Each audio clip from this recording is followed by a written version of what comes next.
Hi, this is Sherry from OurLifeHomeschooling.com. Maybe you are just starting your year this week. Maybe you've already started it. I know we're going to be starting next week.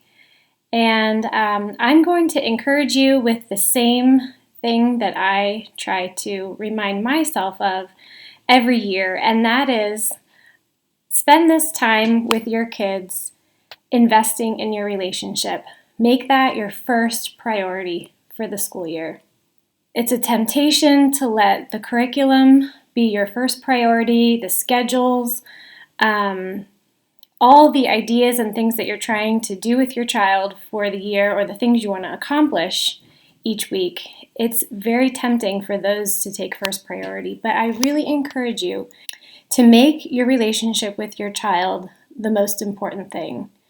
Be in the moment. Enjoy being with them, smile with them. Even if you're having a rough day and you have to fake it, just smile and enjoy being with them. I am a driven person. I like to make goals and achieve them. I like to check things off my list. And I can find myself making that my complete focus. And my kids can kind of get, pushed to the background. So I encourage you with the same challenge that I'm giving myself, and that is to make your children and your relationship with them your priority this year. Okay, I have another interview here today with a great friend of mine, Robin. Robin, if you've heard my story, is one of the 5 moms. 5 of us kind of were friends, knew each other, we were local, and we all stepped out and homeschooled together. That was over 10 years ago. And Robin was one of those friends, so we have a pretty close friendship. The interview ended up going a little long, and I thought about cutting it short, but as I listened to it, I just couldn't. There were so many good things, and so it's a little long, but it's really worth the listen. We talk about how Robin starts off her year of school. She gives some great advice for people who are homeschooling for the first time. And she just has a lot of practical insight about curriculum, about scheduling things, and I think you'll find her interview really helpful.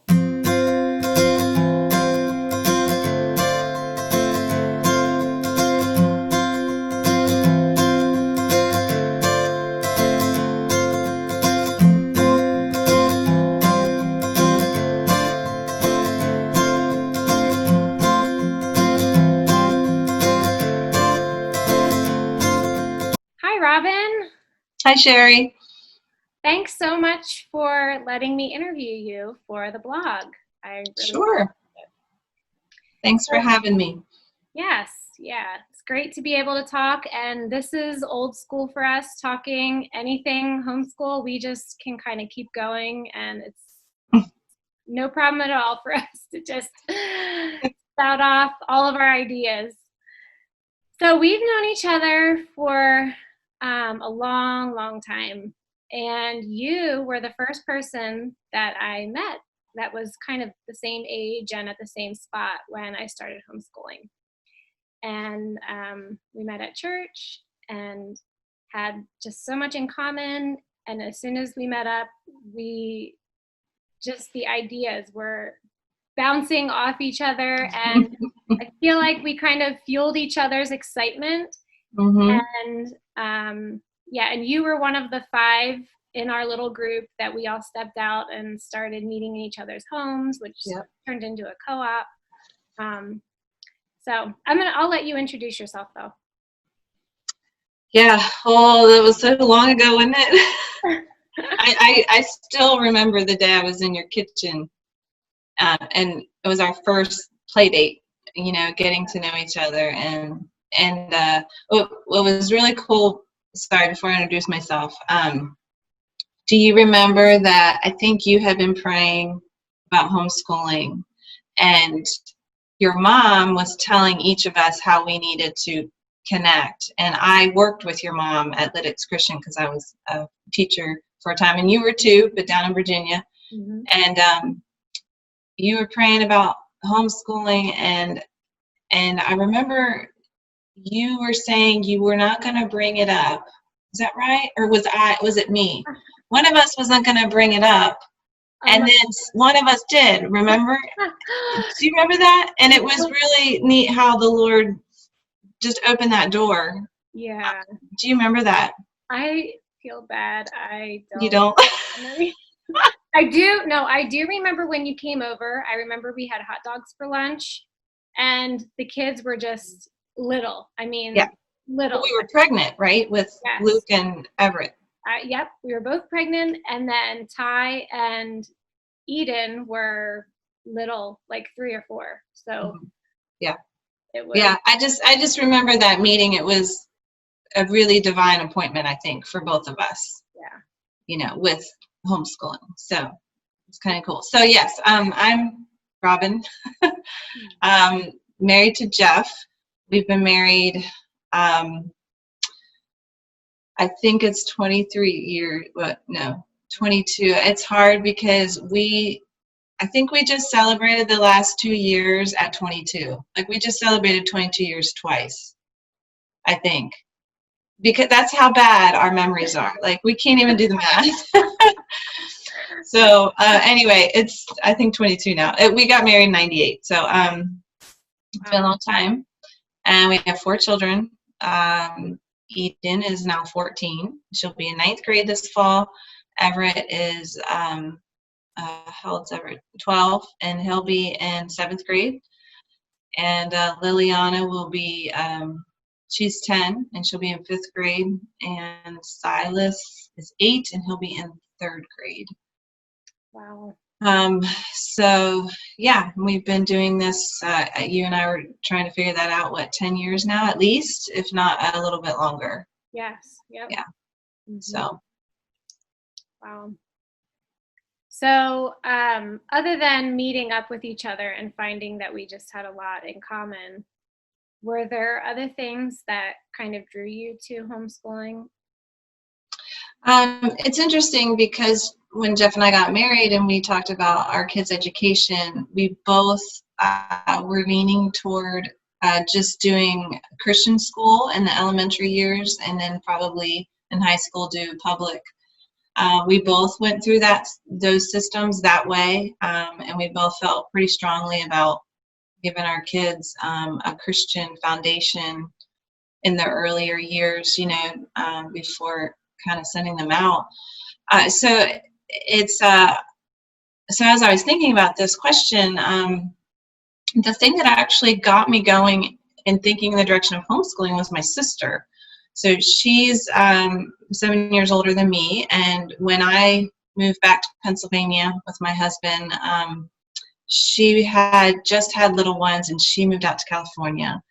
And when they were out there, when her oldest was going into, I think it was kindergarten, she was looking at schools in California. It was just, the prices were really high for Christian school. And she and I both were teachers. We both, as well as you, we taught for a number of years before we stayed home and had children. And so she didn't want to send him to a public school out there. So I remember her calling me and just being like, I'm going to be homeschooling. And both of us were just, I think it was something we never thought of. And so it's really her story of how she was kind of thrust into it. I think she would say that. I tried to contact her today to verify that, but I couldn't get through. But it kind of just fell in her lap. And so she and I are very similar. We like to research and read. And so she just had to, she had to make a decision.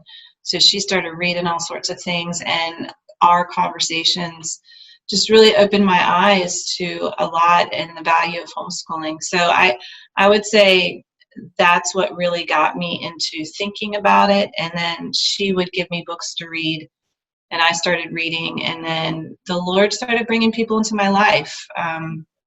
An older lady at our church who had homeschooled her 4 kids, and they were all out of the house.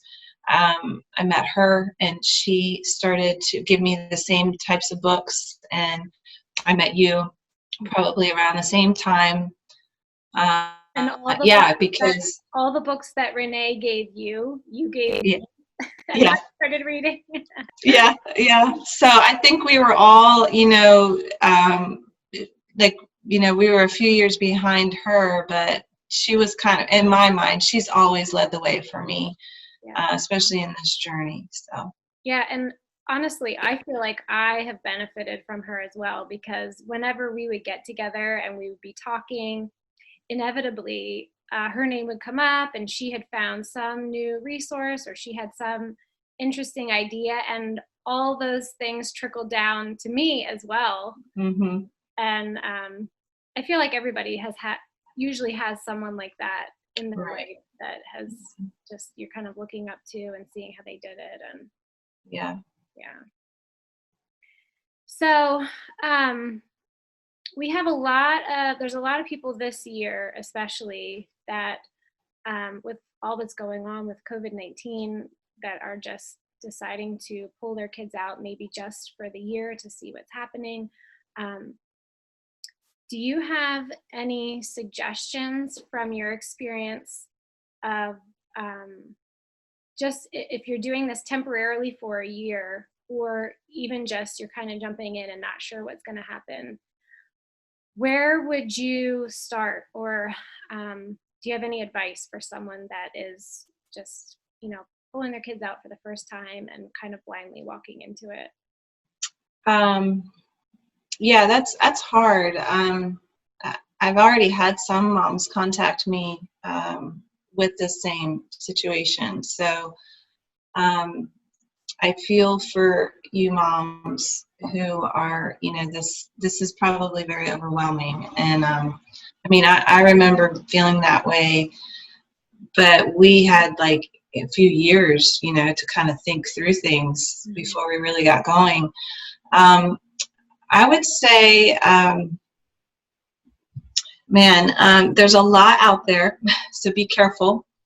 I would try to find some friends or people you might know, or even if you don't know them, but you're aware that they homeschool, I would try contacting someone specifically to get some specific ideas, because if you just start Googling and searching homeschool curriculum, I think it can be a bit overwhelming. I think you can do this. I think you probably have more than you realize within you, and ability and capability. And I think there's so many out there. There's a lot of support, a lot of groups. So try to put yourself out there and ask questions, and because there's a lot of moms that will rally around you and encourage you. Try to keep it simple this year, especially if it's just this one year. Uh, try not to approach it like you would a classroom, or like you remember going to school, as in at 9 o'clock we have math, and and 10 o'clock we switch subjects, and then there's a lot of flexibility. You can probably get most of their work done, in half the time it takes for a kid to go to school all day. So find what fits best for you. So ask yourself some questions. I think I would start with you as the mom, especially those of you who may need to be juggling work from home, as well as homeschooling. Or just even that it will disrupt your schedule in a way. I don't mean that in a negative way, but I'm sure that you're feeling all of that. So ask yourself some questions. What kind of personality are you? What are your tendencies? What are you good at? Where might your weaknesses be? And then as you consider those things, then look at your child. Okay, what are my child's strengths? Where are areas that I want to see them grow in? Where might they be weak in? Maybe certain subjects, or just habits, maybe time management, things like that. And then as you think through that, those of you who know the Lord, and I would encourage you to pray through that. and just ask the Lord for wisdom, um, and direction. Those answers to those questions can really help you as you look at curriculum and as you look at resources to use for this school year. Everybody's different, you know. We might share a lot of the same interests and a lot of books and stuff, but we are all different. Each family is unique, and our days look different from each other. So don't stress out if your day looks different. I remember when my kids were really little, most moms, for some reason, Sherry's probably one of them, I could not get over how they could do school in the morning and get it done. I don't know. I so struggled with that. And I remember we used to do our schooling in the afternoon during nap time. And it seemed kind of contrary to a lot of what I was hearing, but it worked for me. And do what works for you. Yeah, so big, yeah. Yeah, and it just, so really that's where I think it comes in. I mean, in that situation for me, mornings were not my strength as a person, but I struggled with juggling infants, babies, nursing, and the activity level of toddlers. And it helped me to just work through that. And then in the afternoon, when certain children were able to nap, I could focus on the older child. That's just how I was able to do it. So that's why I think thinking through some of those questions, thinking about your child and how they're wired. And school does not need to look like the school that you send your child to school. We do our school at the dinner table. You know, some kids like to work at their desks independently. And, you know, if you're using online schooling, that will look different in the setup for that. So I would say just take a step back. You can do this. Contact us if you're watching this. We would love to help. And I think finding a community and finding people is the difference in sink or swim. I mean, I've met people that have stepped out with homeschooling, and it is really hard for them to sustain it for more than a year if they haven't reached out and found a community. Yeah. And it's huge. It's huge for your kids, obviously. And I think it's even just as important, if not more important, for the mom to find other moms. And it can be lonely, it can be intimidating, and just to reach out and, you know, talk to people who've done it, people have had experiences with the laws of your state or what's required. It's just so helpful. Yeah, I think I came across this quote from G.K. Chesterton recently, and it's really resonated with me in a number of ways for homeschooling, but I think it would fit this situation really well. I mean, and it does already for me, someone who's been doing this for a number of years. He says, if a thing is worth doing, it is worth doing badly.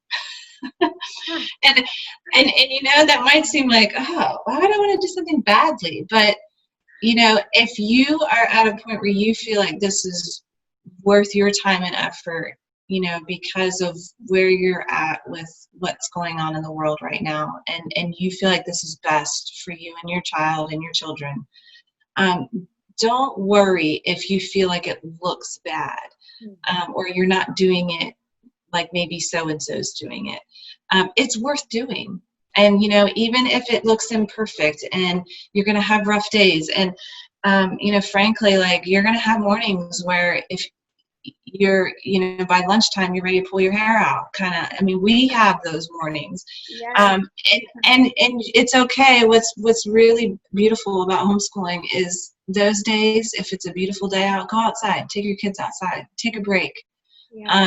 You know, call it a day, maybe have some quiet reading time, you know, get some coffee, get some tea. You know, I put myself in, I call it mommy time out a lot, you know, because I need to go get my thoughts, you know, and have just a little bit of quiet.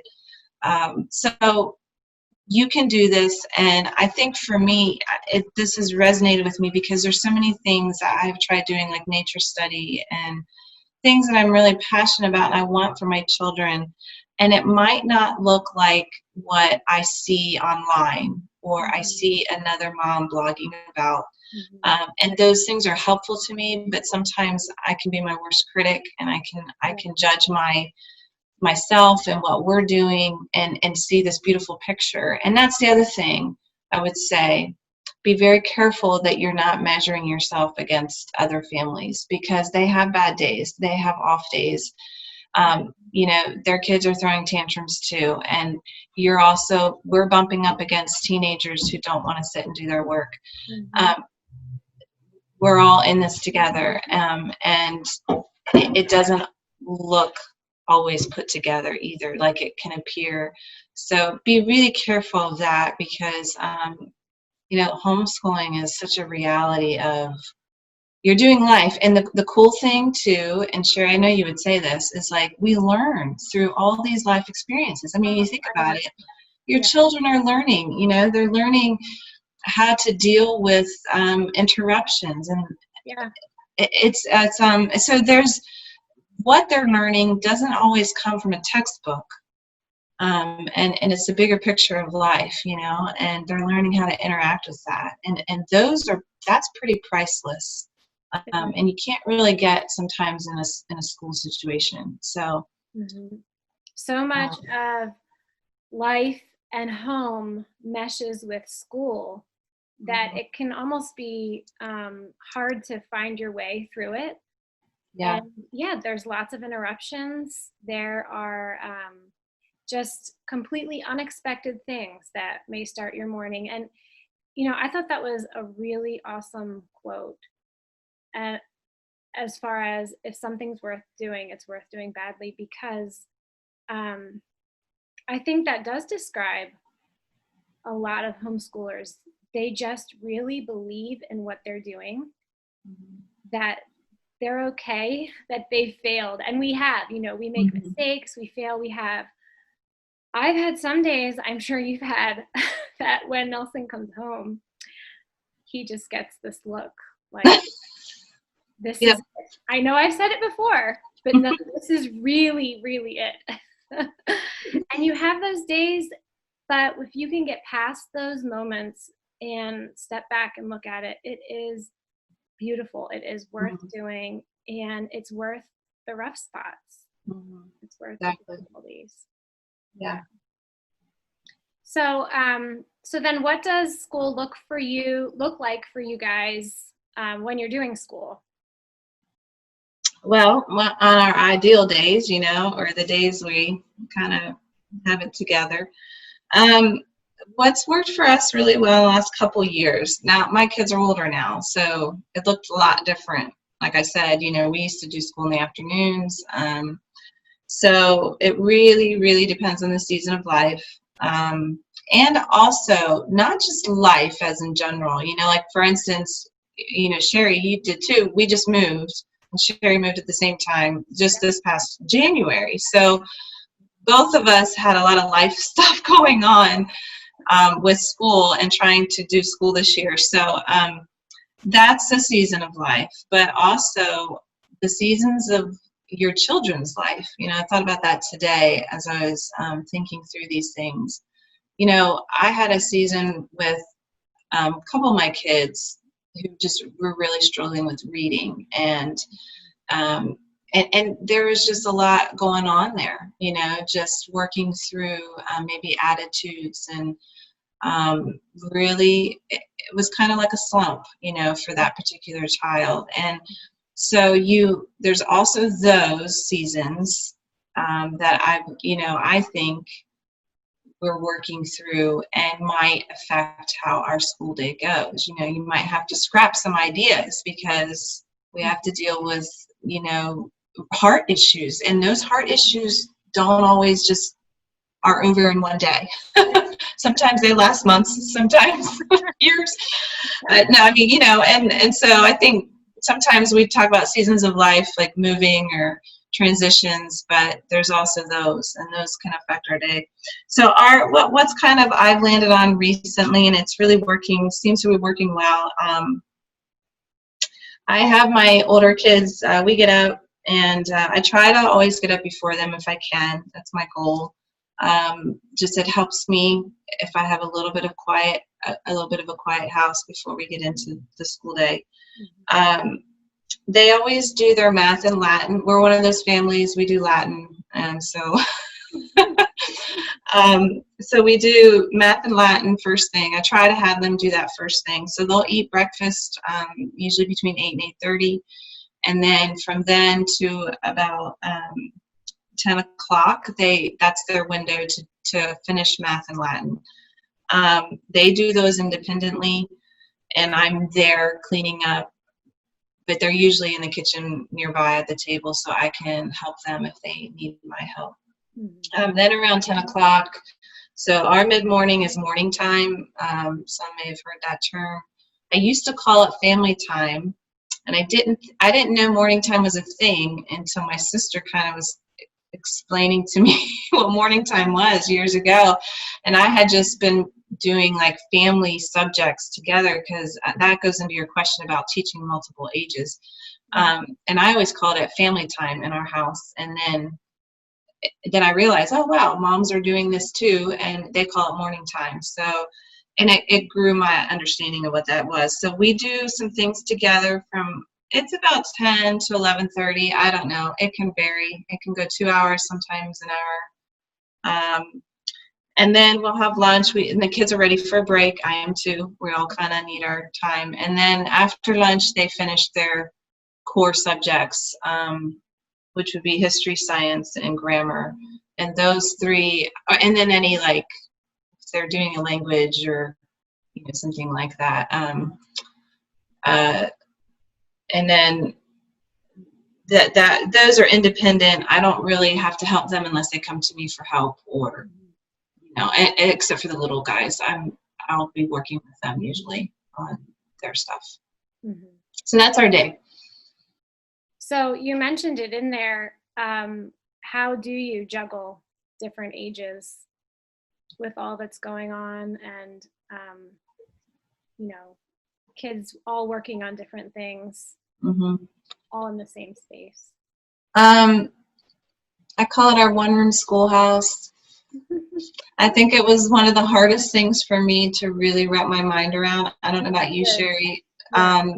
Having been a teacher in a school for a number of years and being trained, for 4 years in that, I was so used to, I had my certain age kids at a certain period, and I taught junior and senior high, so I had like 6th grade or 7th grade English, and then I had 12th grade AP Lit, but I had certain blocks of time for those kids, and my preps.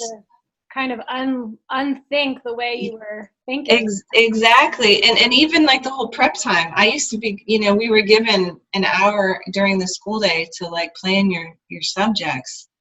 And I remember being like, where'd that hour go? Now that I'm home, like, why are my kids I need an hour to plan. So, I learned from other moms, my sister and some other moms' blogs. I don't recall exactly who they were, but they were older moms, have been doing it a while. I know that Ann Voskamp was really instrumental in some of my early years. Actually, she would probably fall under the idea of education as an atmosphere, the Charlotte Mason idea.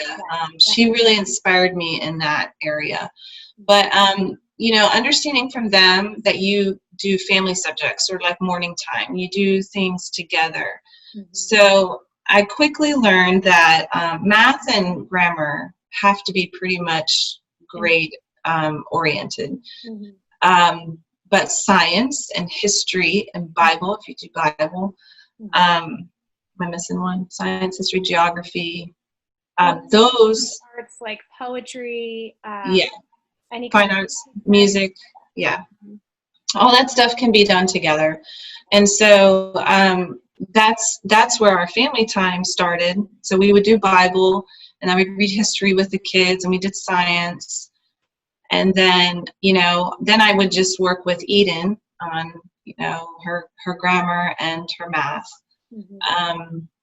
And I don't know about you, Robin, but I found that we do similarly. We do like a morning time where we do group subjects together. Mm-hmm. I just enjoy learning some of the stuff with them. I I mean, do.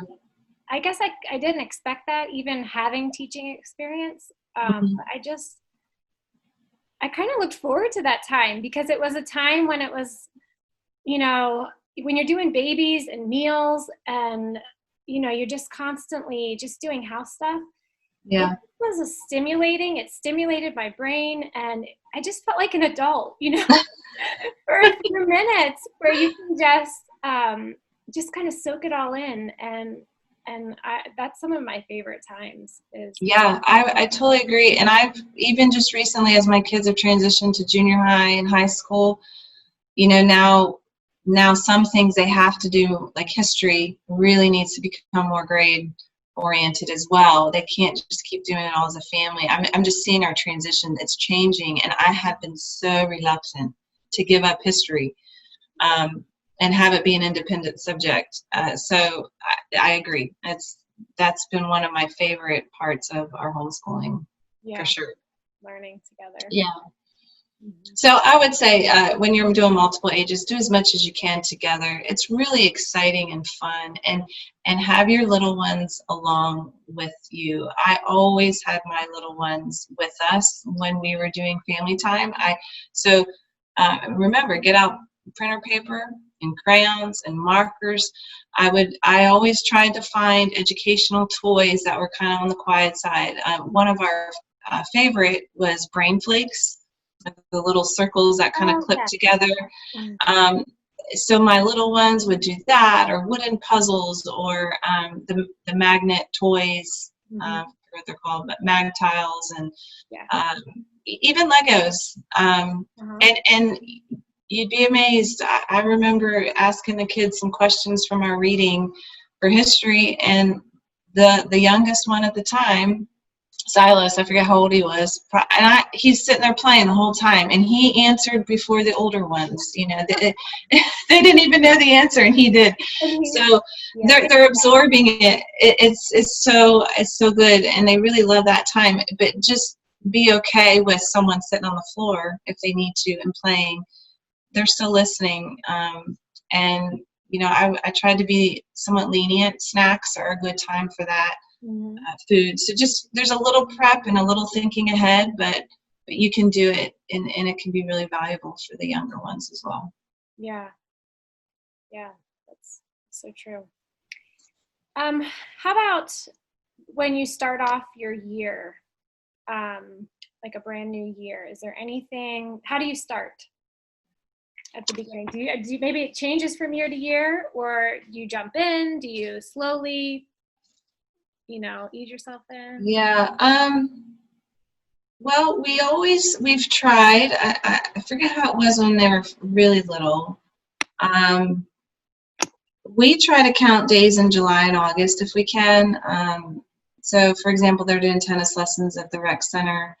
Um, so I try to have them do like independent reading at home, or maybe a short math lesson, or something. It's not real hard, or it takes a lot of time, but I try to do enough so it would constitute for a day's or a half day worth of work. That just helps us around the holidays, or if kids get sick during the year, we need more time off. Um, and so it's kind of like easing in. I was never very good at like starting. I know some moms like to start, and they'll start with a couple subjects, and then they add in another subject the second week of August, and then so by September you're full swing. Um, so I would kind of have them do little things like that, but really on Labor Day, that was the Tuesday after Labor Day was our official first day. Mhm.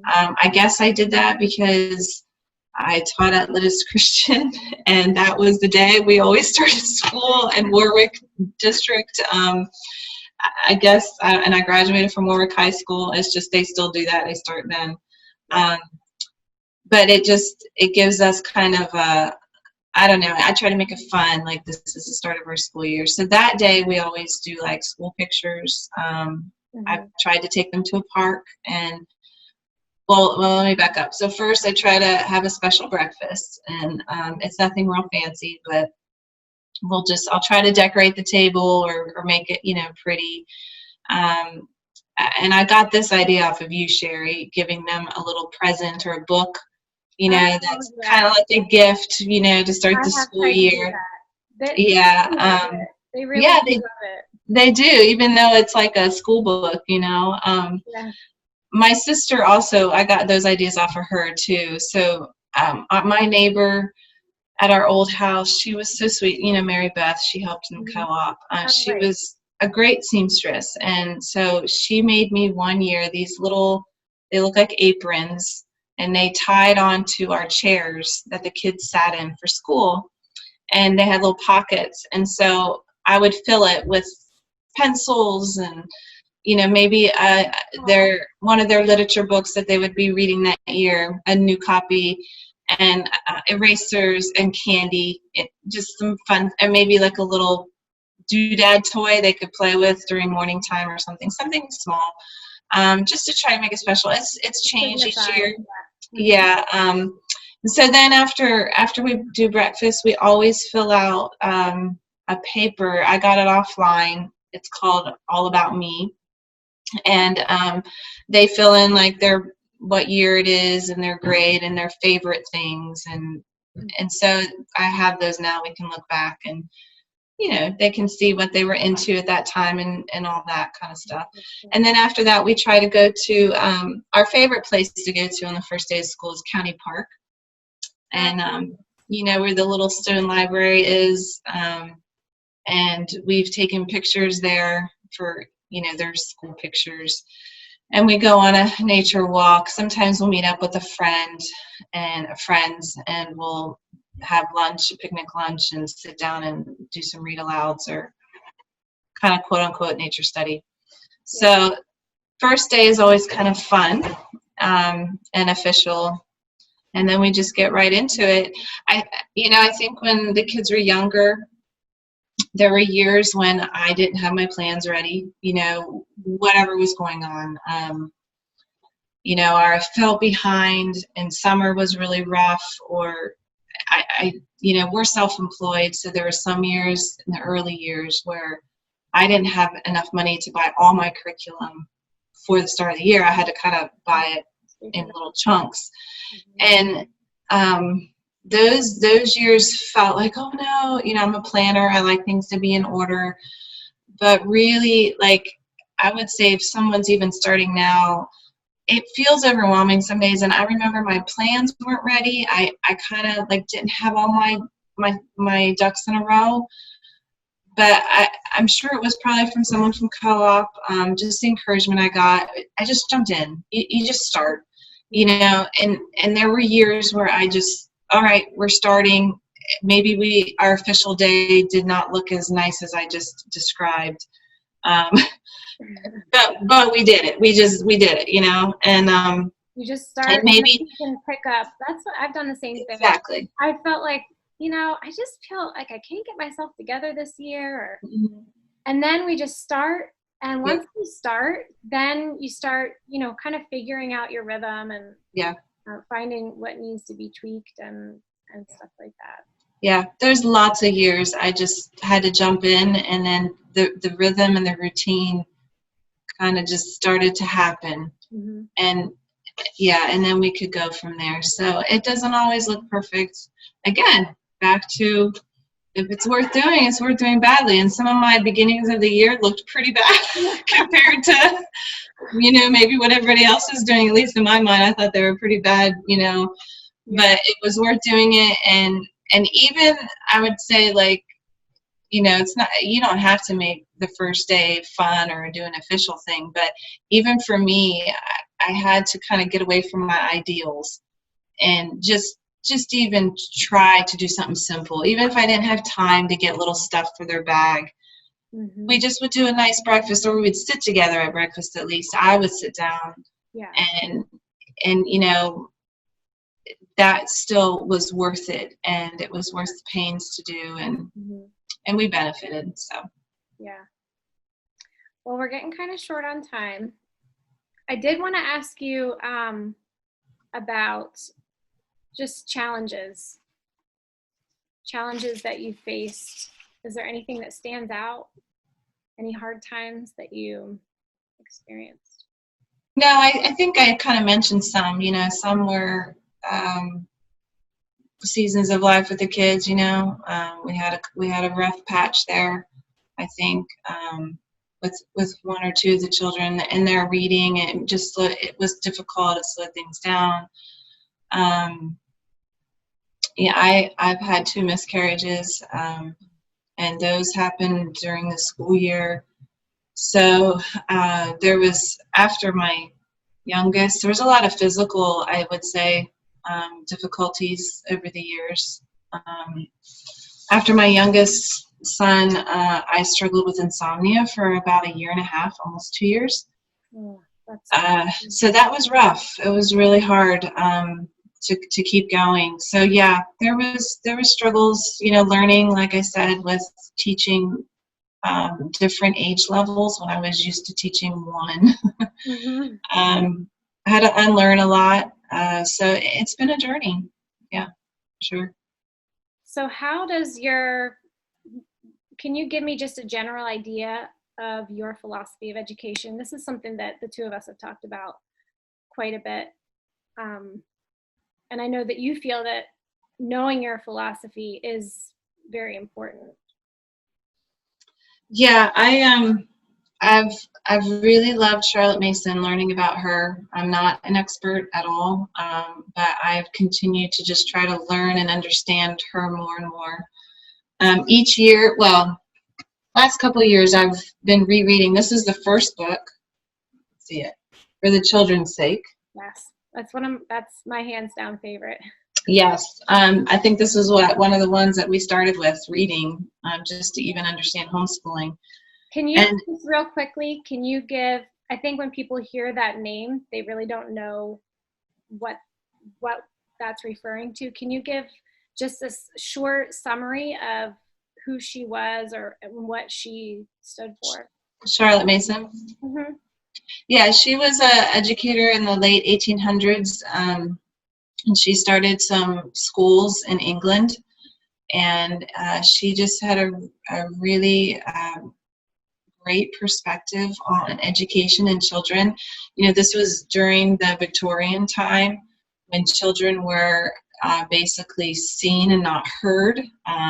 This is the time of the factories where children were sent to work, and children were not treated very well. So she really kind of stood out for just and how she viewed children, and so she just developed this philosophy on education and how to teach children. And I think I'm amazed at her writing. She was just a pioneer, and she was, ahead of her time, really. I think, and just my understanding of what I've learned from her. And what's amazing is, being over 100 years ago, how I'm still learning from that. I know you too. Just I still am contemplating her ideas and what they mean. And some of her ideas are like short lessons, 15 to 20-minute increments, and then switching to something that's going to challenge your brain in a different way. Yeah. Living books. Something that's beautiful that they can enjoy and become a part of it. Stories. Yeah.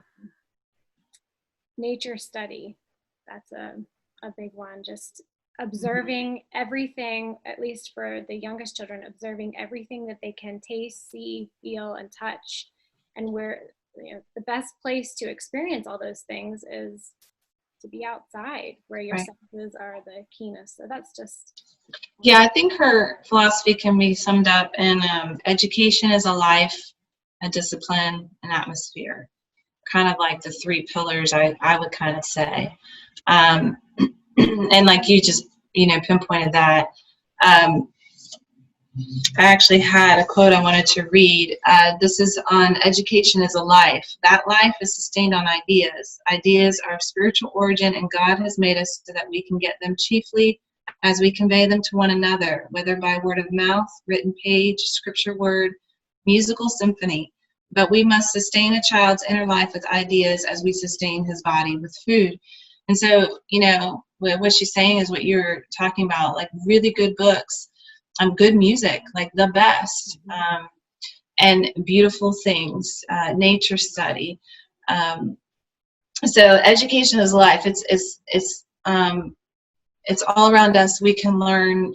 There's so much to be giving the children. A lot of moms who are Charlotte Mason call it a feast of ideas, and Charlotte used that herself.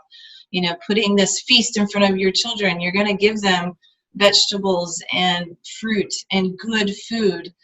It's the same with education, trying to provide them with ideas and good books and good literature, good music, good art, just to think on. And those things really just enliven a child, and a child is brought to wonder. And I think that's something so important in our education is encouraging children to wonder at the bumblebee on the flower and how that symphony is sounding to them and what that makes them feel. So there's so that would be education as life. Education as an atmosphere is and in this book, Susan Schaefer, the author, talks about how it really is the mother and the parents who create that atmosphere in their home. And that's one thing that I've just, it's not just in the physical home, the way we decorate or all that. I think that's a little bit part of it, but I think more so it's how our children feel in our home. Is it a place where they're being loved and cared for and considered as a person? They're not just a child, they're a person, and they have ideas and they have questions, and is there grace to give them, or is it, we have to get this done and go. There's balance there. So the atmosphere, and then a discipline. She talks a lot about habit formation, and we have to have the discipline as well as the time to explore and time to go on nature walks, of doing our work, short lessons, being attentive, and learning how to be attentive to detail as the child gets older, and those kinds of things. So I think philosophy, I like it a lot, and not just, I think it just helps me to think through my goals and what I want for my children. And I think that's a big thing to consider, especially those who are maybe starting this year homeschooling. What is your main goal? What do you want your kids to glean from? And when you kind of can answer those questions, that becomes your philosophy. So that will inform what type of curriculum you will buy, or what activities you might be a part of, what lessons you do, how you run your day, how your day flows. So really, when you consider those things, you're considering your philosophy, and that's going to pour out of you in your method of how you do school. So yeah, that's kind of a fun area for me to I like to talk about. Yeah, it is very inspiring, just to just kind of explore some of those ideas, and to think, like you said, what is it that we want our kids to learn? What is the atmosphere that we want in our home? And what do they want to learn? What interests them? And so this has been great, Robin. I knew it would be. We always have so much to talk about. So I know. thanks for sharing everything that you have, and sharing about your family and your experiences. I just think a lot of people are going to be inspired, and hopefully can get their school year off to a great start. That interview with Robin got cut short. We ended up going a little long and Zoom kicked us off. But we were able to get in the very end of the section where she was talking about her philosophy, which I found very interesting. I hope you're enjoying all these interviews. I know I am. I feel like I'm learning something from everyone, which has made it a joy to do them.